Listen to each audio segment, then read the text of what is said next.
আল্লাহ তাআলা শেখ হাসিনাকে এতদিন সুযোগ দিয়েছিল, কিন্তু ছেড়ে দেননি বলে মন্তব্য করেছেন বিএনপির ভাইস চেয়ারম্যান আব্দুস সালাম পিন্টু।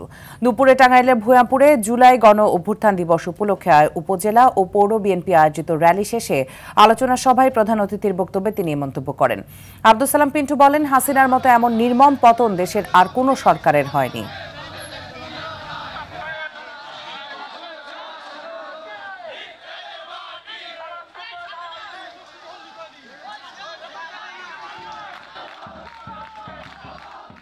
আল্লাহ কি না করতে পারেন, আল্লাহ কি না করতে পারেন। কাফেরদেরকে ধ্বংস করেছেন, ফিরাউনকে ধ্বংস করেছেন, শেখ হাসিনাকে সবাই দিয়েছিলেন, কিন্তু সাথ দেন নাই। তাকেও বাংলাদেশের মাটি থেকে বিদায় নিতে হয়েছে।